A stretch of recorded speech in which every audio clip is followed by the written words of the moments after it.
बहीण कुणाची भाऊ कुणाचा. सोपं उदाहरण आहे, काळ टपलेला आहे आपल्याकडे. कोणाचं 50 वर्ष मरण आहे, कोणाचं 40 वर्ष, कोणाचं 60 वर्ष. काळ टपलेला आहे, फक्त तुमची तारीखाची वाट पाहतोय. काळ आला की घेऊन जातो. सोपं उदाहरण देतो तुम्हाला. आपल्या घराच्या पहिल्या ओट्यावर उंदीर फिरतोय. उंदीर फिरता फिरता मांजर जर उंबरट्यापर्यंत आली, मला खरंच सांगा होडकर, मांजरीची उंदराची जर एक नजर झाली, मांजर असं म्हणेल का तात्या जाऊ द्या आज एकादशी आहे? हा, मांजर म्हणेल जाऊ द्या म्हणा पशुपतीनाथनं सोमवार चालू आहे असं म्हणेल? नाही म्हणू शकत महाराज. एक नजर झाले की उंदरावर मांजर झडप घालणार आहे. तद्वत काळ पाठीमागे टपलेला आहे. घडी घडी काळ वाटयाची पाय. वा वा. घडी घडी काळ वाटयाची पाय. काळ वाटयाची पाय. घडी घडी काळ वाटयाची पाय.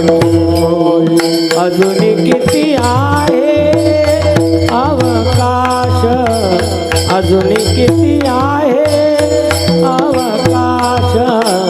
घडी घडी काळ वाटयाची पाय. घडी घडी काळ वाटयाची पाय. काळ आपल्या पाठीमागे टपलेला आहे. घडी घडी काळ वाटयाचे पाहे. अजून किती आहे अवकाश. म्हणून जगायचं कमी जगा, पण कसं जगा? आमच्या मामी साहेबांसारखं जगा. सोबत मी सोन्याची चैन सोबत घेऊन नाही गेला तरी चालेल, पण महाराज गड्यात पवित्र तुळशीची माळा घेऊन जा. तिथं विचारणारं तुम्हाला विचारणार नाही तुमच्या गड्यात सोनं होतं का चांदी, पण महाराज पवित्र तुळशीची माळ असेल. देवासाठी जगलं पाहिजे माणसाने, देवासाठी जगा. या जगासाठी जगून फायदा नाही. किती जवळचा राहिला तो आपला फायद्याचाच विचार करतोय, स्वार्थी विचार करतोय, पण जगाचा विचार करणारा नाही. माझे शब्द नाही किती गोडे बघा. हे नाही कुणाचे कोणी, तुझे नव्हे रे कोणी, अंती जासी एकल्या प्राण्या माझे माझे म्हणोनी. नाही रे नाही कुणाचे कोणी. माय बाप, याच्यातलं एक वाक्य मला फार आवडतं बरं का. त्या एक वाक्य काय सांगतो मी बघा. बहीण कुणाची भाऊ कुणाचा, कोण कुणाचे सगळे सोयरे, मेल्यावरती मागे राहिले तुटतील दागे दोरे. नाही रे, कधीच कोणत्या नात्यावर विश्वास ठेवू नका, कधीच नको.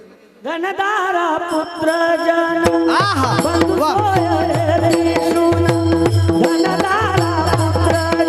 गोड गोड.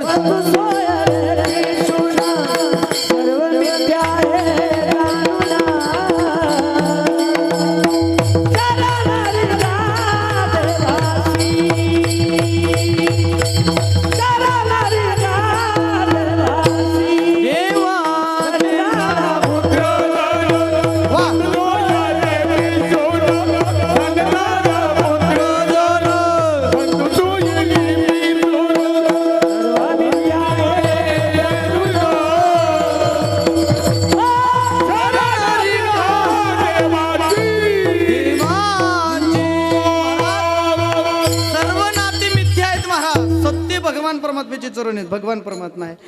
सख्या बहिणी जरी राहिल्या बहिणी तरी अगोदर स्वार्थाचा विचार आहे. उदाहरण मी काय म्हणून देतो तात्या. आता आमचे आबा आहेत, आबांना 3 मुली आहेत. प्रत्येक दिवाळीला मुली घरी आल्या किंवा प्रत्येक रक्षाबंधनाला मुली घरी आल्या ना, तर बापाचं एक काम असतं. बाप आहे ना त्या मुलींना एक विचारपूस करतो, तायडे सांग तुझा संसार कसा चालू आहे, जावई बापू व्यवस्थित आहेत ना, तुला काही त्रास देत नाही ना. हे बापाचं कार्य असतं. पण महाराज 2 सख्या बहिणी जरी असल्या ना तात्या, त्या स्वार्थाचा विचार करतात. मी विनोदाने काय उदाहरण देतो. 2 सख्या बहिणीत महाराज, सख्या बहिणी रक्षाबंधनाला दोघही मुली घरी आल्या. बापाने दोघही मुलींना बसवलं. पहिल्या पोरीला विचारलं, तायडे सांग तुझं कसं चालू आहे. पहिली पोरगी रडायला लागली. आणि बाबा तुमच्या जावाईने 50,000 रुपये व्याजाने आणलेत बाबा. आणि बाबा मक्याची पेरणी केलेली, जून महिना आला बाबा, मक्याचे कोंब वरती आलेले आहेत, पण अजून महिना झाला बाबा पाऊस पडत नाही ना बाबा. जर पाऊस पडला नाही ना बाबा, तर आम्हाला व्याज काय मुद्दल सुद्धा द्यायला पैसे राहणार नाही बाबा. तुमच्या चरणावर माझा माथा आहे बाबा. बाबा एक काम करा, देवाला सांगा पाऊस पाडा. रडते पहिली पोरगी. दुसऱ्या पोरीला विचारलं, सांग तायडे तुझं कसं आहे. दुसरी पोरगी हसायला लागली. म्हणे बाबा तुमच्या आशीर्वादाने आबादाने आहे, कोणत्याच गोष्टीची कमतरता नाही. तुमच्या आशीर्वादाने तुमच्या जावयाने या वर्षी आतापर्यंत 1.5 लाख विटा त्यांनी विकलेल्या आहेत. विटा भट्टीचा व्यवसाय आहे त्यांचा बाबा. 1.5 लाख विटा विकलेल्या आहेत. आणि आता जवळजवळ भट्टीमध्ये 1 लाख विटा पडलेल्या आहेत. जून महिना आलाय बाबा. फक्त आता या देवाने पडू नये म्हणजे तेवढं बरं होईल. बाबा मी तुमचा पाया पडते, फक्त देवले विनंती करा की 1 महिना येऊ नको. तो बाप म्हणे तुम्ही एक काम करा, दोरल्यान माल फाशीला द्या. सख्या बहिणीत महाराज बहिणी. बहीण कुणाची भाऊ कुणाचा. इथं नाही बरं तसं, इथं एकोपा आहे. नातं सांगतोय नातं. पण मायबाप जगाच्या पाठीवर प्रेम करणारं जग आहे, पण काहीतरी स्वार्थ असेल तर प्रेम करणारं जग आहे. पण या अख्ख्या नात्यांमध्ये तुकोबारांना एक नातं दिसलं, एक नातं. त्या ठिकाणी तुकोबाराय माऊलींचा आणि तुकोबारांचा प्रेमाचा दाखला देत आहेत. तुकोबाराय म्हणतात की किती प्रेम करतात माऊली आमच्यावर, किती प्रेम करतात. त्याचं रूपक, त्याचा दाखला.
अभंगाच्या पहिल्या चरणात जगद्गुरु तुकोबाराय दाखला देतात कोणत्या नात्याचा. ऐका, कोणतंच नातं नाही, पण माऊली माझ्यावर किती प्रेम करतात. तुकोबाराय म्हणताय लौकिकातलं नातं आहे.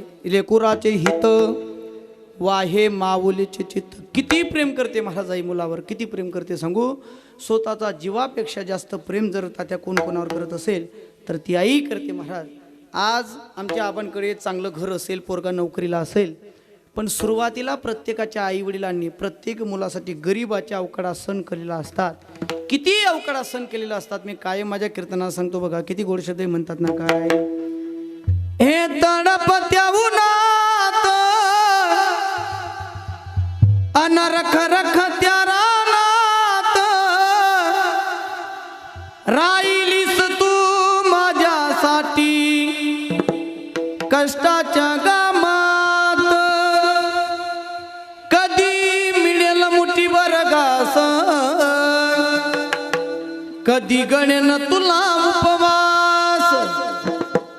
ओल्या मातीतून चालताना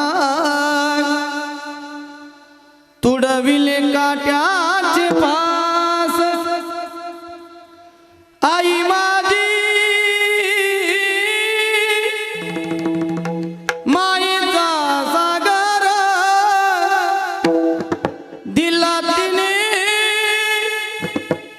जीवनाला कर. भाग्यवान म्हणतो या तिघी बहिणी त्या आमच्या यमराज दादांना भाग्यवान आहेत. तुम्हाला जवळजवळ बऱ्याच वर्षापर्यंत आई लाभली. भैया दादा, आपण आपल्या डोळ्यांनी पाहिले जगाच्या पाठीवर असे बरेच दुर्भागी पोरं आहेत महाराज. ज्या पलंगावर आई मुलाला जन्माला घालते बापूसाहेब, त्याच पलंगावर आई निघून जाते, पोरगा मोठा होतो. फोटोमध्ये पाहायला मिळतं की माझी माय अशी दिसायची महाराज. असे जगाच्या पाठीवर कितीतरी उदाहरणं देता येतील. भाग्यवान मानतो एवढ्या वर्षापर्यंत तुम्हाला आई लाभली. पण आई 80 वर्षाची असू द्या, आई 100 वर्षाची असू द्या, आई ती आई आहे बरं का. आमच्या हेमराज दादांच्या कानावर 4 वर्षापासून एक शब्द गेला नसेल बरं का. आहे त्यांची पत्नी चांगली आहे, प्रेम करणारी आहे, परिवार चांगला आहे, पण 4 वर्षापासून एक शब्द त्यांच्या कानावर गेला नसेल. कोणता सांगू? की भाऊ तू जेवला का. एवढा हक्काचा शब्द वापरणारा एकच नातं आहे जगाच्या पाठीवर. धन्य मातेचे उपकार. वा वा.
बरं का. हे जग पाहायला घोडकर मरायला भरपूर पर्याय आहेत. कोणत्याही रस्त्याने माणूस मरू शकतो, पण बापूसाहेब जन्म घ्यायला एकच पर्याय, तो म्हणजे आई बरं का. माझे शब्द नाही. किती प्रेम करते आई सांगू. शाळेतून 2 मिनटं पोरगा उशिराला ना, 2 मिनटं बाप पाहायला जात नाही, पण गल्लोगल्ली पाहात फिरणारी आई आहे. किती गोड शब्द म्हणतात ना, काय बघा. शाळेतून घरी येताना कधी उशीर मजला होय, गल्लो गल्ली पाहत फिरे मला तू गाई, तुझ्या या प्रेमाची ग कधी जाणीव झाली नाही, अनमोल जन्म दिला गाई तुझे उपकार पिटणार नाही. किती प्रेम करते माय सांगू दादा. वेळ प्रसंगी स्वतःचा अवयवाचं सुद्धा दान करणारी माय महाराज बरं का. जे काम पत्नी करू शकत नाही ते काम आई करू शकते. उदाहरण देतो मी तुम्हाला बघा. या उदाहरणावरून तुम्हाला कळेल होडकर वाहे माऊलीचे चित्त. आई किती प्रेम करते, किती प्रेम करते मुलावर. मी रोज माझ्या कीर्तनात त्या उदाहरण देतो बघा. बाळू नावाचा पोरगा आहे, बाळू नावाचा 3रीत जाणारा पोरगा आहे. शिवरंजनी वाजवा रवी महाराज. 3रीत बाळू नावाचा पोरगा आहे, 3रीत जातोय. झोपडीत राहणारा पोरगा, अपंग डोळ्याची माय घरामध्ये आहे. आई म्हणते बाड्या कधीच कोणत्या कामाला हात लावायचा नाही. मग एक काम करायचंय, रोज शाळेत जायचंय. वही लागली की वही आहे, पेन लागली की पेन आहे. जे लागेल ते मी तुला पुरवायला तयारी बाड्या, फक्त तुला साहेब होताना मला पाहिजे आहे. महाराज रोज पोरगा शाळेत जातोय. शाळेतून घरी आला की दप्तर ठेवलं की आपल्या अपंग आईच्या डोळ्याला विचारतो, आई आई सांग ना तुला आई देवाने एकच डोळा का दिला. आई आई सांग नाही तू अपंग डोळ्याची काय. आई मला पोरं चिडवतात. आई आई दुर्लक्ष करायची, जाऊ दे ते पोरं टवाळखोर आहेत. असा प्रश्न विचारता विचारता ताथ्या पोरगा आता 8वीला गेला, पोरगा आता 10वीला गेला, पोरगा आता 12वीला गेला. आणि देवाची कृपा होडकर त्याच्यावर अशी झाली. पोराने एवढा अभ्यास केला, एवढा अभ्यास केला, ताथ्या पोरगा राज्यात 1 नंबरला आला. आई दुसऱ्याच्या बांधावर काम करते. आई जवळ बातमी गेली, ताई अरे तुमचा पोरगा आला 1 नंबरला. आईचं अंतकरण सुपासारखं मोठं झालंय. पाणी आलं आईच्या डोळ्यात. वा माझं कष्टाला फळ आलंय. आईला आनंद झाला. आई आनंदात घरी आली. महाराज पूर्ण गावात पोराची मिरवणूक काढली आणि त्याचा सत्कार समारंभाचा कार्यक्रम ठेवला गेला. आता आई त्या दिवशी कामाला गेली नाही. तात्या आईने काय केलं, त्या दिवशी ठेवणीतली साडी काढली पेटीतली. आईने सुंदर साडी परिधान केली, डोक्यावर पदर टाकलाय, पोराने सुद्धा आता सुंदर गणवेश परिधान केला आहे, आता ईन वगैरे केलेली आहे, सुंदर टॉय लावलेला आहे. आणि पोरगा आईला विचारतो, आई आई सत्कार माझा आहे ना आई? आई मग तू काय एवढी तयारी करते? आई म्हणते, बाळ्या असा काय प्रश्न आहे बाळ्या, अख्खं गाव आज शाळेत येणार आहे, अरे माई मी तुझी हा, आणि मी कसं शेतात जायचं आज? बाळ्या म्हणे, नाही नाही आई, आई आई तू शाळेत यायचं नाही आई, आई तुला माझी शपथ आहे आई, जर तू शाळेत आली तर आई ताकीद आहे तुला, आई जर तू शाळेत आली ना आई, आई मला पोरं चिडवतील आई. बाळ्या अपंग डोळ्याची माय तुझी, डुसक्या डोळ्याची माय तुझी, आई मला ते सण होणार नाही आई. आई आई तुला माझी शपथ आहे, तुझ्या एकुलता एक बाळाची शपथ आहे आई, आई तू शाळेत यायचं नाही. पुन्हा अंतकरण जर झालंय, एका एका डोळ्याला 2-2 अश्रूच्या धारा येत. बाळ्या अशी कोणती माय जगातली की मुलाला नोकरी भेटत असेल, मुलाला नंबर येत असेल, मुलाला ट्रॉफी भेटत असेल, मुलाचा सत्कार होत असेल, आणि त्या आईला पाहावंसं वाटणार नाही? येऊ दे ना बाळ्या मला. नाही आई तुला ताकीद आहे. पोरगा आईला सांगून निघून गेलाय होडकर. आईला सहन झालं नाही, आईने ठेवणीतली साडी काढून दिली आहे, फाटकी सॅल परिधान केलेली आहे, जुनी साडी परिधान केली आहे. आईकडनं राहवलं गेलं नाही तात्या. आई म्हणे, आपल्या बाळ्याने आपल्याला शाळेत येण्याला नकार दिला आहे ना, 100 मीटर राहून कार्यक्रम पाहायला काय हरकत आहे? ती आई त्या शाळेपासून 100 मीटर अंतरावर कार्यक्रम पाहायला लागले. सूत्रसंचालन करणाऱ्या शिक्षकांनी मैकातामध्ये घेतला, अहो अपंग डोळ्याचा बाईचा पोरगा आहे बाळू. बिचाऱ्या बाईने दुसऱ्याच्या बांधावर काम केलंय ना, तिने दुसऱ्याची भांडीकुंडी केली आहे, आणि आपल्या मुलाला बाळूला अभ्यास करायला लावला आहे. वही लागली की वही आहे, पेन लागली की पेन आहे, शिशपेन लागली की शिशपेन आहे. बाळूला कधी कामाला नेलं नाही, आणि त्याचा परिपाक बाळू आज राज्यात 1 नंबरला आला आहे. तो बाळू ज्याने आपलं गावाचं नाव उज्ज्वल केलं आहे, तो बाळू त्याने आपलं शाळेचं नाव उज्ज्वल केलेलं आहे. त्या आईचे उपकार त्याच्यावर आहेत. आणि सूत्रसंचालन करणाऱ्या सरांचं बोलता बोलता त्या आईकडे लक्ष गेलं. हो आई, और या ना आई स्टेजवर, अरे तुमच्यामुळे तर बाळू नंबरला आला, अरे तुम्ही तर त्याला काम करू दिलं नाही ना आई, आई तुम्ही त्याच्यासाठी काम केलं ना आई, या नाही तुम्ही स्टेजवर, एवढ्या लांब का उभे आहेत? आई रडायला लागली. महाराज एका एका डोळ्याला पाणी येत आहे. आई म्हणते, नका सर मी इथं बरी आहे. 2 शिक्षकांना बळजबरीने पाठवलं, आणि त्या आईचे हात धरले महाराज, आणि बळजबरीने स्टेजवर आणलं. आणि आपल्या आईला त्या बाळूने स्टेजवर पाहिलं, आणि होडकर तडपायची आग मस्तकाला गेली बाळूची. आई आई तुला एवढं सांगितलं नाही आई, तू यायचं नाही शाळेमध्ये, तरी तू आली नाही. मला लालबुंद डोळे झाले बाळूचे. जे झालं ते झालं. आता याच आईकडनं या मुलाचा सत्कार करायचा, त्याला प्रमाणपत्र द्यायचं, त्याला बक्षीस द्यायचं. होडकर योगायोग असा झाला, त्या अपंग डोळ्याच्या आईने आपल्या बाळा नावाचा पोराला ते प्रमाणपत्र दिलं, ते ट्रॉफी दिलं. पोराची तळपायाची आग मस्तकाला गेली होती. बाळू म्हणे, आई फार चुकीचं केलं तू, माझी शपथ मोडली ना आई, आई मला ते सण होणार नाही आई. परिणाम बापूसाहेब, पोरगा घरी गेला नाही, पोरगा बस स्टँडला गेला आहे. पोराने बस गाडी धरली, आपलं गाव सोडून दिलं पोराने आपला तालुका सोडून दिला, पोराने आपला जिल्हा सोडून दिला. पोरगा परदेशात निघून गेला. मायबाप, आईला असं वाटलंय लहान पोरग आहे, कदाचित राग असेल मनामध्ये, राग गेला की तो पुन्हा परत येणार आहे. आई रोज बस स्टँडला येऊन बसायची, येणाऱ्या जाणाऱ्या गाडीकडे पाहायची. परिणाम 20 वर्ष गेले भैया दादा, आता 20 वर्ष पोरगा येत नाही. 40 वर्ष गेले, आता 40 वर्ष पोरगा येत नाही. आईला असं वाटतंय की आता माझा पोरगा काही येणार नाही. आई शेवटचे श्वास मोजते आपल्या झोपडीमध्ये, आणि जगाच्या पाठीवर 40 वर्षाच्या प्रतीक्षेनंतर परिणाम ती आई त्या झोपडीतून निघून गेली आहे. परिणाम ती झोपडी तशीच पडलेली आहे. भगवान परमात्म्याची कृपा त्या पोरावर झाली. परदेशात फार मोठा साहेब झालेला होता, आणि आता 40 वर्षाच्या प्रतीक्षेनंतर होडकर आपल्या मायदेशी तो काहीतरी पोरगा कामासाठी परत आला, आपल्या जिल्ह्यात परत आला, आपल्या तालुक्यात परत आला. त्याला आपलं गाव आठवलं, त्याने गावामध्ये आला, गावात प्रवेश केला. आता पूर्ण घरं बदलून गेलेली होती. जिथं साधी घरं होती तिथं स्लॅबची घरं बांधली गेलेली होती. जिथं मोकळं पटांगण होतं तिथं शॉपिंगा बांधल्या गेलेल्या होत्या. या गलीतून त्या गलीत, त्या चौकातून त्या चौकात. आणि आता परिणाम त्याच्या फाटक्या झोपडीसमोर तो बाळू नावाचा पोरगा आला. आठवलं महाराज त्याला, अरे आपण या झोपडीचं असायचो ना, आता झोपडी पूर्ण अस्ताव्यस्त झालेली आहे. त्या दारावर पूर्ण झाडं आलेली आहेत. हळूच त्याने साकड मोकळी केली, इकडे तिकडे पाहायला लागला. झोपडीकडे पाहिलं त्याने, आणि त्याला जुन्या आठवणी ताज्या झाल्या. पाणी आलं डोळ्यामध्ये. अरे आपण इथं झोपायचो, आपण इथं जेवायचो, आपण इथं अभ्यास करायचो. अरे आपल्या अपंग डोळ्याची माय होती बिचारी, गेली वाटतं ती राहिली नाही आता, असं मुलाचा विचार डोक्यात चालू होता. पण परिणाम असा झाला बाबा तात्या, योगायोग त्याचा बापाचा ब्लॅक अँड व्हाईट फोटो झोपडीच्या कोपऱ्याला त्याला दिसला. त्या फोटोवर पूर्ण जाळं आलेलं होतं. ते जाळं बाजूला करायला तो बाळू नावाचा पोरगा गेला, आणि त्या बापाच्या फोटोजवळ त्याला अशी चिठ्ठी लागली. चिठ्ठी काय असेल या चिठ्ठीमध्ये. त्याने ती चिठ्ठी मोकळी केली तर त्या चिठ्ठीमध्ये त्याच्या अपंग डोळ्याच्या आईने त्याच्यासाठी काहीतरी लिहिलेलं होतं. तो वाचायला लागला. त्या आईने लिहिलेलं होतं, प्रिय बाळू, बाळू मला माहिती बाळू, तुझा राग माझ्यावर साजिक आहे बाळू, खरंच मी यायला नव्हतं, पण बाळू माझी काही चुकी नाही, मी लांबून कार्यक्रम पाहत होते, मला तुझं अंतकरण दुखवायचं नव्हतं. तात्या, त्या दिवशी त्या मुलाला कळालं की माझी आई अशिक्षित नव्हती, माझ्या आईला सुद्धा लिहिता वाचता यायचं. बाळूच्या डोळ्याला पाणी येत आहे आणि आईने त्या कागदामध्ये लिहिलेलं होतं, बाळू, बाळू मी या जगाचा निरोप घेते बाळू, पण बाळू मला माहिती आहे की देवाची कृपा अशी होईल ना, एक दिवस तू या झोपडीमध्ये येशील बाळू आणि माझी चिठ्ठी वाचायला तू इथं येशील बाळू. बाळू या चिठ्ठी लिहिण्यामागचं कारण एकच आहे बाळू, भरपूर वर्ष झाले बाळू. आता बाळू तुला आठवतं का, तू लहानपणी मला एक प्रश्न विचारायचा. आता 40 वर्ष झालेले होते, बाळूलाच आठवण नव्हते आपण आईला कोणता प्रश्न विचारायचो.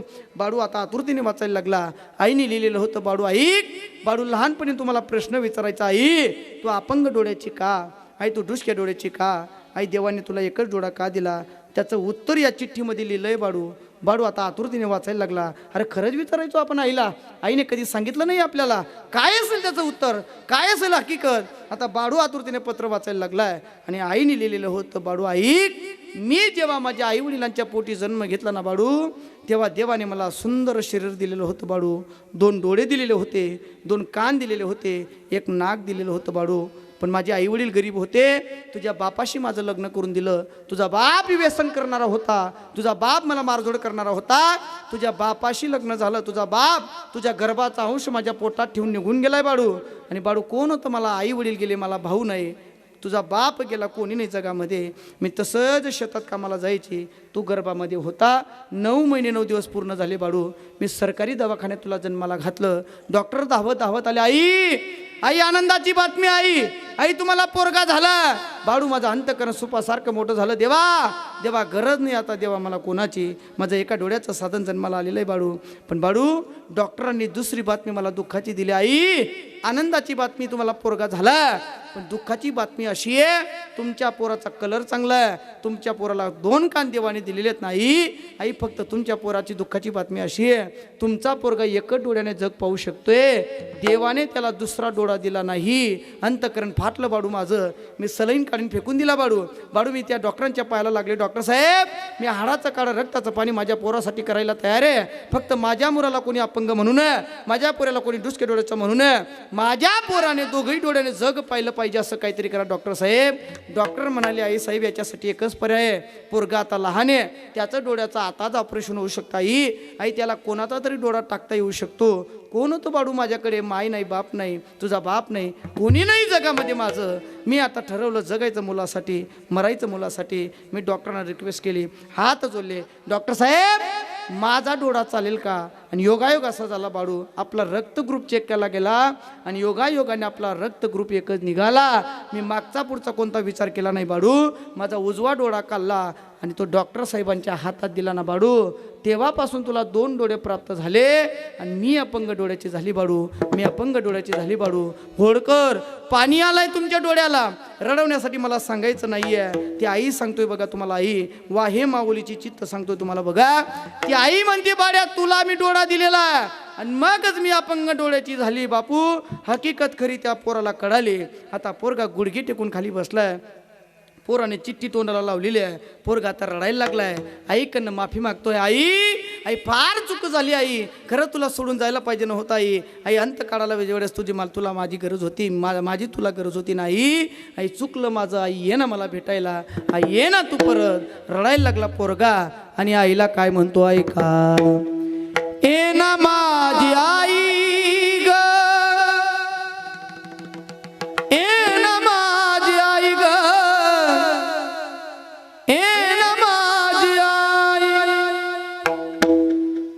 चुकला तुझं बराई, रणती दाई दाई ग, ए ना माझी आई ग, ए ना माझी आई ग, ए ना माझी आई. पाणी आलंय मायबाप तुमच्या डोळ्याला.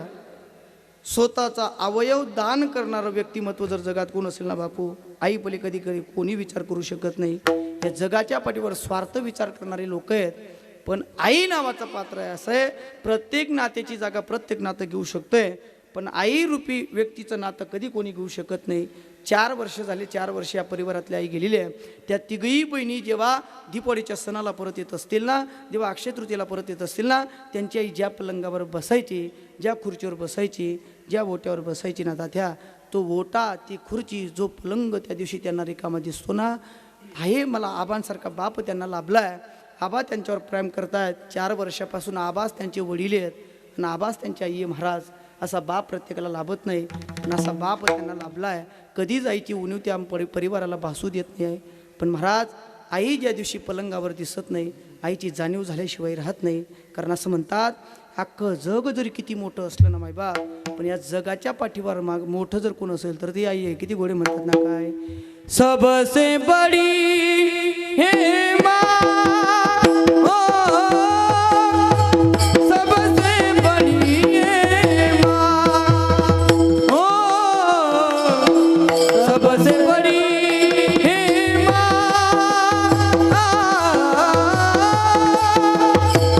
सबसे बड़ी हे माँ, सबसे बड़े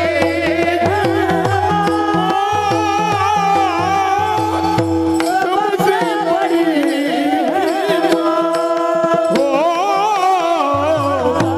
सबसे बड़े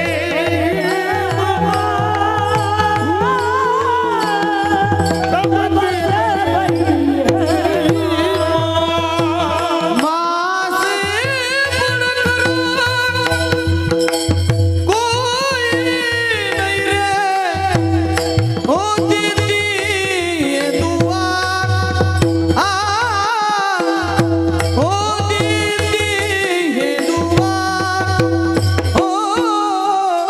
सबसे बड़ी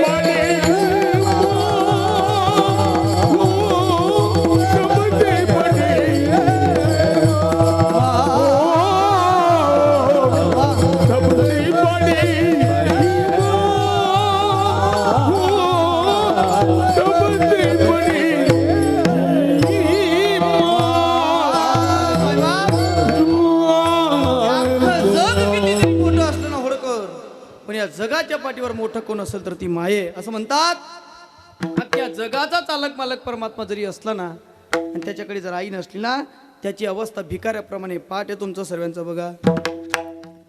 स्वामी तिन्ही जगाचा, आई विना भिकारी, स्वामी तिन्ही जगाचा, आई विना भिकारी, आई विना पोर वेगळे,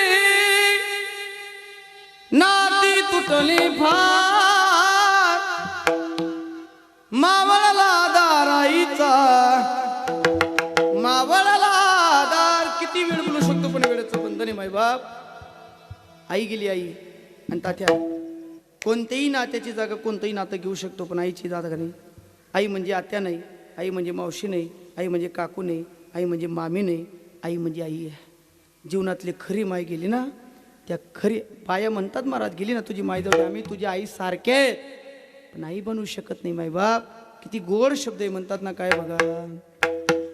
हे कोण भला दुनिया में माँ की जगह ले सका, कोई कह दे क्या होती है माँ, माँ जैसी, माँ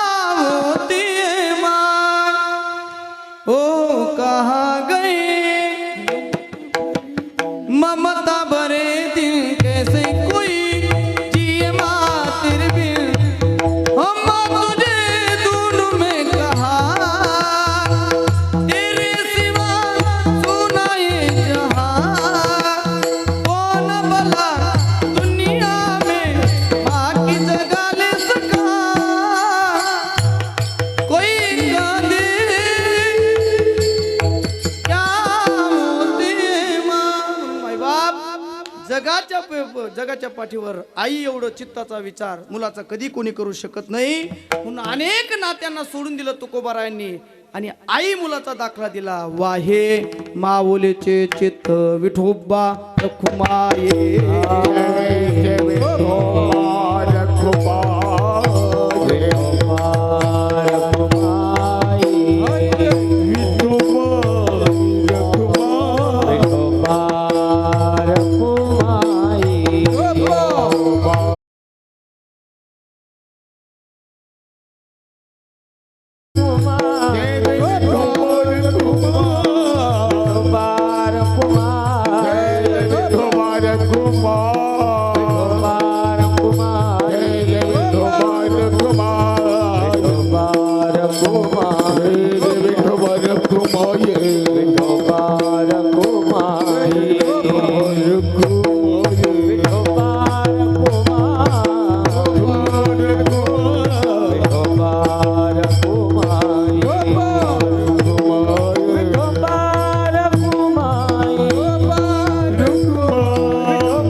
वाहे माऊलीचे चित्त. महाराज किती वेळ बोलू शकतो पण वेळेचं बंधन आहे. बसा आबा थोडंसं.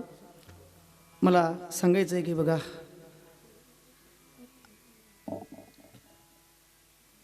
भाग्यवानी महाराज परिवार 4 वर्ष झाले आईला विसरला नाही. पण या परिवाराला मला एकच सांगणं आहे, तुमच्या आईचा सहवास कदाचित तेवढ्याच वर्षाचा आई तुमच्यासोबत असेल, पण या परिवाराला एकच सांगून जातो, 4 वर्षापासून आबास तुमची आई आहे, आबास तुमचे वडील आहेत. तुम्ही मला माहिती महाराज आईची सेवा फार केली आहे, पण आजपासून आबा 4 वर्षापासून तुमच्याकडे आहेत आणि आबा पारमार्थावर निष्ठा करणारे आहेत, देवावर प्रेम करणारे आहेत. दगा बापूंवर श्रद्धा मला वाटतं फार आहे त्यांची. हरे राम हरे कृष्णाचा जप करतात, पहाटेचा प्रभात फेरी करतात. या परिवाराला एकच सांगणे, कधीच जीवनामध्ये असं कृत्य करू नका की तुमच्या वागण्यामुळे आबांच्या डोळ्यामध्ये पाणी येईल किंवा आबांच्या जीवनात पश्चाताप होईल की महाराज. कारण कदाचित सांगू तुम्हाला, पती गेला ना स्त्रीचं जीवन स्त्री व्यतीत करू शकते, पण ज्याच्या जीवनातली पत्नी गेली त्या माणसाचं जीवन हे कसरतीचं जीवन असतं तात्या. पण आमच्या आबांचा परिवार चांगला आहे, सून चांगली आहे, मुली चांगल्या आहेत, जवाई चांगले, आमचे हेमराज दादा चांगले आहेत. असा परिवार लाभणं खूप भाग्याचं लक्षण आहे. या परिवाराला सांगणं आहे, तुम्हाला सुद्धा चांगला बाप लाभलेला आहे महाराज. बाप जीवनात सुद्धा फार महत्त्वाचे. माझे शब्द नाही, संतांचे शब्द आहेत. बाप करी जोडी लेकुराची ओढी, आपली कुरवंडी वाढवणी, एकाएकी केला मिरासेचा धनी. म्हणून या परिवाराला एकच सांगणं आहे, आबांची सेवा करा. जीवनात तुम्ही जर इथं आबांची सेवा केली, मामीसाहेब ज्या स्थितीमध्ये असतील त्यांना आनंद प्राप्त झाल्याशिवाय राहणार नाही. का महाराज, जगाच्या पाठीवर बरं का आई वडील नावाचं दैवत आहेत आणि आई वडीलच पहिले आपले देवता आहेत. मातृदेव भव पितृदेव भव असं वर्णन आलेलं आहे. भाग्यवान मानतो मामीसाहेब ज्या स्थितीमध्ये असतील आणि त्या योनीमधून ज्या जन्मात असतील ते, आणि तिथून जर पाहत असतील माझा परिवार, माझ्या मुली, माझे सुना, माझा पोरगा, माझा पती, माझे जावई माझ्यासाठी आजही मला विसरलात नाही, नामचिंतनाचा कार्यक्रम माझ्यासाठी करत असतील, तर त्या मामीसाहेबांनी 2 हात वरती केले असतील.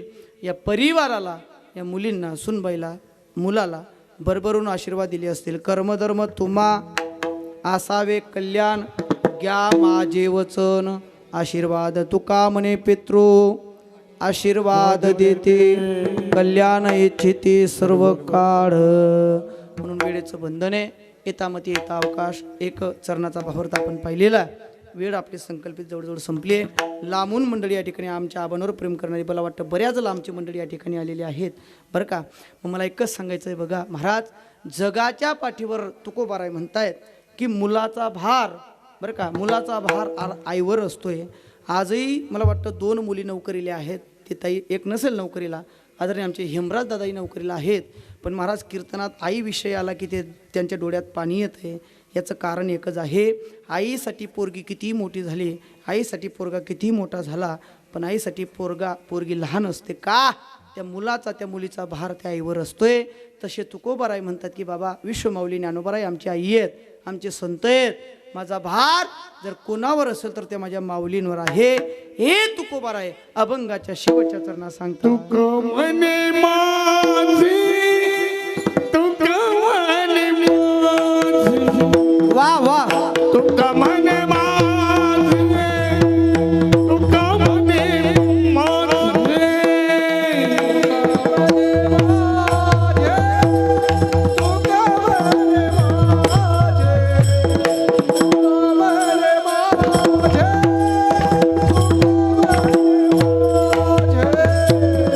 तुम्हा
लाभावी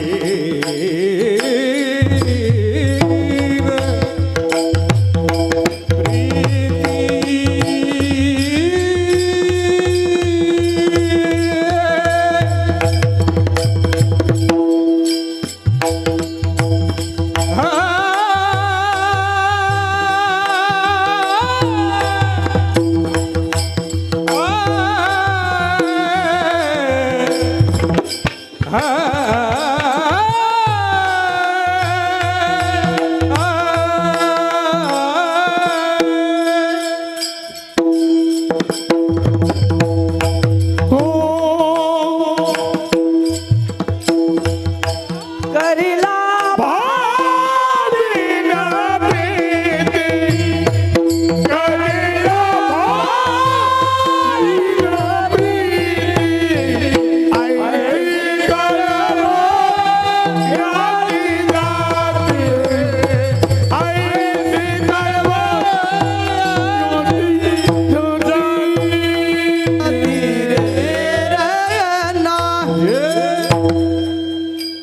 वा अभंगाच्या शेवटच्या चरणात तुकोबराय म्हणतायत की लहान मुलाचा बहार जसा वरे तसं तुकोबराय म्हणतात. तुका म्हणे माझे तुम्हा संतावरी ओझे विश्वमाऊली ज्ञानोबराय आमच्या आई सारखेच आईंवर माझा भारे.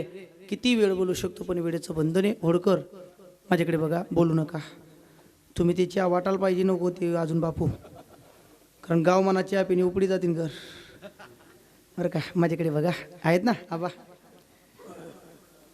संकल्पित वेळ आपले संपले. येतामती होता अवकाश. धावत्या वेळामध्ये आपण एक चरणाचा भावार्थ पाहिला. तर लांबून मंडळी आलेली आहे, लांब मंडळीला जायचं आहे. किती वेळ बोललो तरी कमी आहे. आज तोला मोलाची मंडळी या ठिकाणी आदरणीय आमच्या आबांवर प्रेम करणार. धावपडीचं जग आहे महाराज, कॉम्पिटिशनचं जग आहे. आणि अशा या काळात हे लांबून मंडळीपर्यंत पोहोचत असेल तर आमच्या आबांचं जीवन साखरेसारखं आहे. चांगल्या माणसांना चांगले माणसं दाखवण्याची गरज राहत नाही. मी रोज माझ्या कीर्तना सांगतो बरं का. मुंग्या तुम्हाला तिखटाच्या डब्यात सापडत नाही, मुंग्या तुम्हाला मिठाच्या डब्यात सापडत नाही, मुंग्या साखरेच्या डब्यात जात आहेत. तसे सर्व तोला मोलाचे महाराज आमचे बापूसाहेबांना फार लोड आहे बरं. कधी मुंबई जातात, कधी मुंबईहून परत येतात, पुण्याला जात आहेत महाराज. आळंदीला चाललेत का बापू? वाह, माऊलींना सांगा आमचा नमस्कार. एवढी मोठी मंडळी गाडीने जातात ना बापू? गाडीने जायचं बरं बापू. नाही नाही, विमान नको, तिकीट बी काढची तरी ना महाराज. सोपं आहे का? सोपं नाही बरं का. आमच्या बापूंचा परमार्थावर निष्ठा आहे. एवढी मंडळी महाराज का कोणासाठी येत असतील तर फक्त आमचे नारळी कार्यक्रमाला 1,11,000 ते द्यायला जात आहेत आळंदीला का? अरे वा. सद्गुरू जोग महाराज वारकरी शिक्षण संस्थेमध्ये जे भजनाला आलेले पोरं आहेत त्यांची मधुकरी बंद करून जेवणाची सोय तिथे केलेली आहे. आणि त्या जेवणाच्या पंगतीसाठी आपल्या परिसरातून एकमेव दातृत्व ज्यांनी केलेलं आहे ते म्हणजे आदरणीय बापूसाहेबांनी नारळी कार्यक्रमामध्ये पुकारलं होतं की त्या आपल्या जोग महाराजाच्या संस्थेला 1,11,000 रुपये बापूने तिथंच पुकारलं होतं. कोण करतं महाराज एवढं? स्वतःसाठी जगणारे भरपूर आहेत, पण कधीतरी दुसऱ्यासाठी जगा. दुसऱ्यासाठी जगल्याने फार आनंद प्राप्त होतो. आणि एवढी मोठी माणसं आमच्या आबांवर प्रेम करत असताना इथपर्यंत येतात. साधू महात्मे इथपर्यंत येत आहेत. आदरणीय आमचे कन्हैया महाराज सद्गुरू जोग महाराज वारकरी शिक्षण संस्थेचे माझे विद्यार्थी आहेत. अधिकार आहे त्यांचा फार. आमचे पावबा महाराज असतील, आमचे पावबा महाराज चोपदार असतील, ही शिनगावांची भजनी मंडळी असतील, सर असतील महाराज. एवढ्या लांबून मंडळी इथपर्यंत काय येते आदरणीय आमचे भैयादादा असतील. याचं कारण आहे चांगलं वागणाऱ्या माणसाची बरं का. वार्ता चांगलं असेल, कार्य चांगलं असेल, त्या कार्याचा आढावा घेतला जातो आणि तिथपर्यंत माणूस पोहोचत असतोय. आणि मला वाटतं सप्त्या जेवढी गर्दी नसेल तेवढी गर्दी आज या ठिकाणी उपस्थित आहेत. म्हणून आबांवर प्रेम करणाऱ्या सर्व मंडळींना वंदन करतोय. सूचना अशी आहे, जे आहेत मंडळी मला नावं त्यांची माहिती नाही, गावं माहिती नाही, पण ते प्रत्येक मंडळीला आदरणीय आपल्या पंचक्रोशीचं वैभव ज्यांच्यामुळे आपल्या पंचक्रोशीची ओळख आहे महाराज असे दगाजी बापूंचा फोटो तुम्हाला देणार आहेत. म्हणून कोणीच त्या ठिकाणी जागा सोडू नका बरं का. होडकर कोणी जागा सोडू नका. 1.5-2 तास तुम्ही कीर्तन ऐकलंय. आणि जो जागा सोडेल तो जागा सोडेल. दगा ते कोणा विचार तुम्हाला आत मागायचं आहे म्हणून जागा कोणी सोडू नका. 5 मिनिटं बघा. आणि दगाजी बापूंविषयी ते कोण बोलणार आहेत? जे काही चौपाड्यावाल्यांनी 2 वर्ष कार्यक्रमाला लागले, प्रत्येक बुधवारी एक गाव करायचं आणि नुसतं करायचं म्हणजे याला काहीतरी पूर्वजन्माचं भाग्य समजायचं. मला बोलण्यासाठी 2 तास बी अपुरे पडतो, मी नेहमी सांगतो. सांगायचं एकच आहे, टाईम बी जास्त झाला आहे आणि मला सांगावं असं खूप वाटतं, जेणेकरून ज्या गावामध्ये जगाजी बापूंचा जन्म झाला त्या गावाचे लोक आपल्या इथं आलेले आहेत आज. आणि जगाजी बापूंनी ज्यांच्याकडे बापूंनी काम केलं आहे त्या घरातले व्यक्तीसुद्धा इथं आले आहेत आपल्याकडे. तेवढंच नाही, तुम्हाला 1-2 मिनटामध्ये सांगतो मी बापूंचं मला जेवढं माहिती आहे तेवढं. एक विषय असा होता, जगाजी बापू कुठंतरी बाहेर जायचे आणि आपल्या चौपाडा मंदिरावर दुपारच्या जेवणासाठी एक गुलाजी महाराज म्हणून आपले तर बापू ते स्वयंपाक करायचे बापूंचे. एक दिवस बापूंचा असा अचानक टाईम झाला की आपण गावामध्ये निंबाबाई, श्रीपतभाई आपण यांच्याकडे जायचे भाऊ, जेवण करायचे भाऊ. आणि तिथं गेल्यानंतर बापूंनी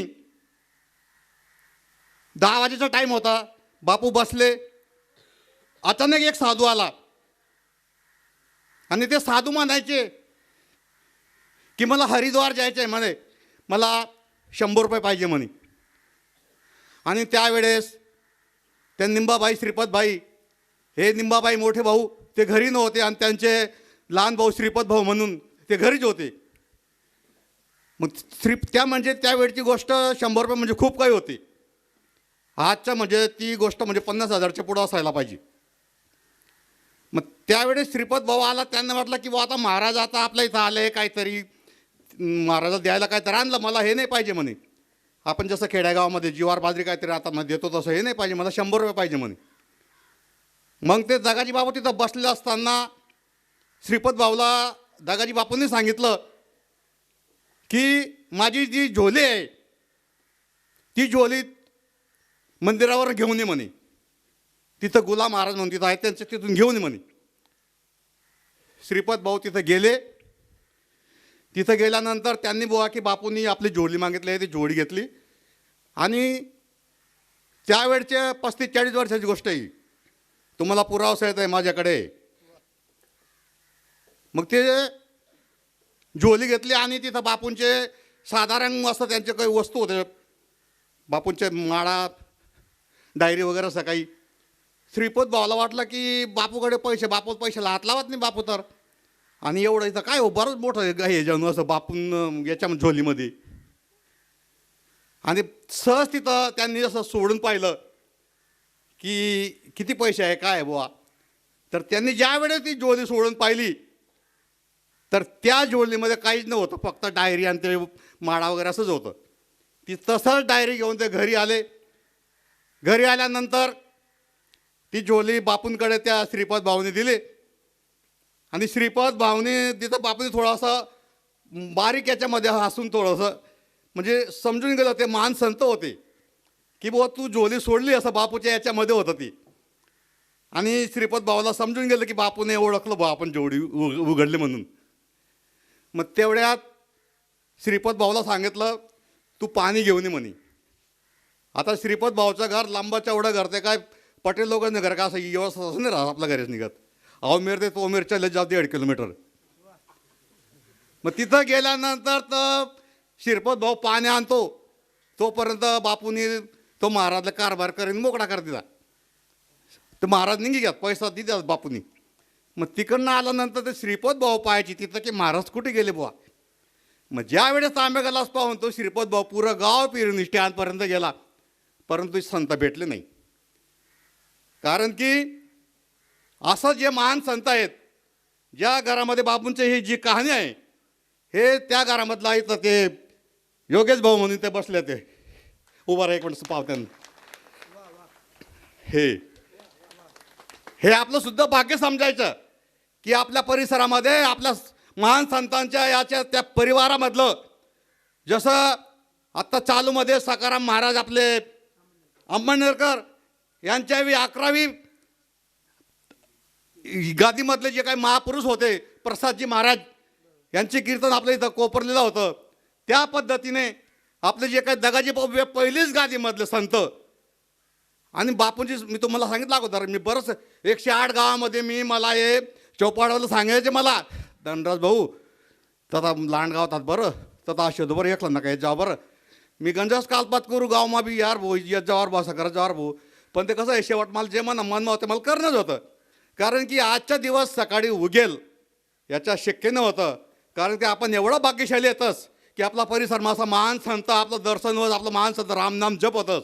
आणि बापू नेहमी सांगेत की खूप भजन करजो आणि करायला जो गामे गाम जागो परबात की करजो माळा करजो परबात फेरीशे नाही चालू करो देखो तमादो रंग. तुम्हाला असं वाटतं की यानी बाई मरी गे बोल आम्ही फाडाफाड कशा चावी राहिना आई फक्त मला गोरी देऊन ताकद याई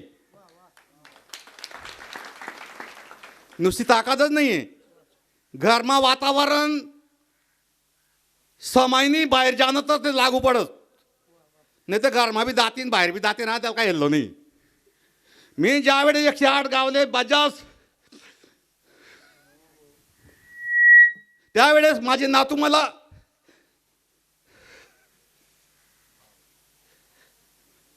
मला जाऊ द्यायचे नाही बाबाव बाबाव बाबाव करायचे.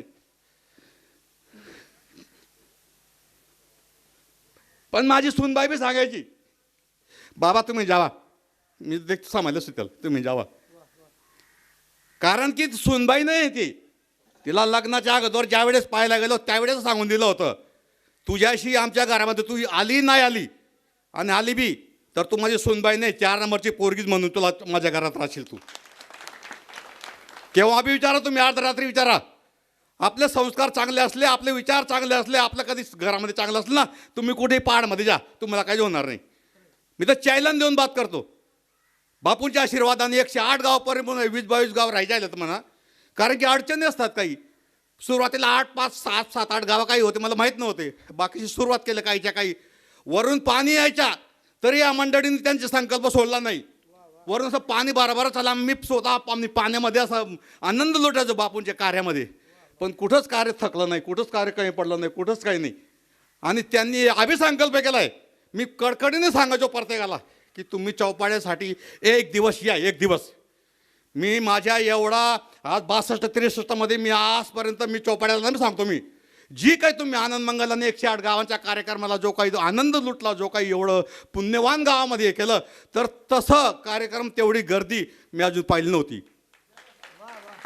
ज्यांनी ज्यांनी पाहिलं त्यांना म्हणजे हे आहे 15 ते 20 हजार लोक तिथं होती. 9 क्विंटल 9.5 क्विंटलची बुंदी होती.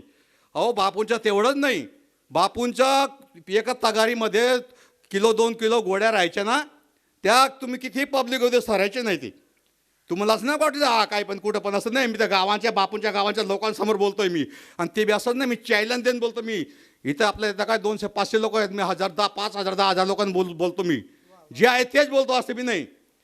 बोलायचं खूपच काय आहे परंतु मी एकच सांगतो 108 गाव झाले आता सुद्धा त्यांनी नवीन सुरुवात केलेली आहे. जे गाव बाकी आहे ते मी तात्यांना सुद्धा मागे सांगायचं तात्या म्हणत तात्या आपलं गाव बी नंतर होईलच कडस आणावं ते लागतो आणि त्याला सगळ्यांचं थोडंसं सहकार्य सगळ्या लोकांचं काय असतं म्हणून होतं. आणि एक दिवस असं येईल जसं जेणे काय आपण बापूंच्या जलसमाधी असा तिथं नर्मदा परिक्रमामध्ये नर्मदामधून जे काय आपण तिथे पाणी असतं तिथं पाणी घेऊन आपण जे आणतो त्याला तीर्थ बोलतो. ते तीर्थाचा जर आपण असं वापर करतो त्या पद्धतीने एक दिवस असं येईल चौपाड्यामध्ये बापूंचं चौपाडा क्षेत्र आणि त्याचं जो काही पाणी राहिलं त्याला पाणी नाही म्हणणार ते तर तीर्थ राहील तीर्थ. आणि सगळे लोक तीर्थ म्हणून आज नाही सकाळी मी आज आहे सकाळी सांगता नाही येत परंतु चौपाड्याचा उज्ज्वला होल्याशिवाय राहणारच नाही. का होणार नाही आपण सगळ्यांनी संकल्प घ्यायचा प्रभात फेरी करायची सामुदायिक माळा करायचं. नुसतं तुम्ही 2 ना 2 फिरू द्या असलीच वय त्यासले गरज का पाडा आपण सगळ्यांनी त्यांचं तसं नाही. त्यांच्या गावामध्ये त्यांनी संकल्प घेतला आहे 1 तारखेला आम्ही 3 जोडपा दुसरे 2 तारखेला 3 जोडपा दुसरं तर अहो त्यांचा परिवार कसा आहे पहा तुम्ही चौपाड्याला जा.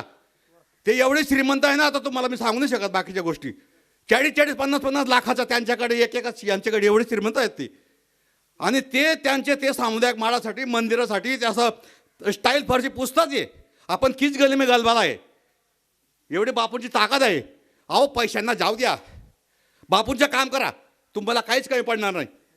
आता मी कावर सांगतो, मी एवढा का, मला बापूंचा परिपूर्ण आशीर्वाद आहे. मला मी डायरेक्ट चायला देऊन सांगतो, जसा माझ्या परिवारात जसं आहे ना तसं प्रत्येकाचा परिवार व्हायला पाहिजे. प्रत्येक परिवार सुख समृद्धी शांती व्हायला पाहिजे. आणि सगळ्यांनी एकच कार्याला लागायला पाहिजे. एवढंच बोलतो. आणि माझ्यासाठी जे काही सगळे तुम्ही आलेत, माझ्या दुःखामध्ये माझ्या कार्यामध्ये सहभाग झाले, तुमचा मी कदापि कायमच्या ऋणीत राहील. आणि तुमच्या बिलकुल शब्दाला मी अजिबात अपमान करणार नाही. आणि सतत असं कार्य घडत राहू आणि सगळ्यांनी सहकार्य करत राहू. एवढंच बोलताना माझे 2 शब्द संपवतो. बोला संत श्री दगडूजी महाराज. दुसरी गोष्ट, आपले जे बी काय आले ना सगळे सत्कार मूर्तीच आहेत. परंतु एकाचा केल्यापेक्षा बापूंना सत्कार बी चालायचा नाही, बापूंना पैशाचा विषय बी चालायचा.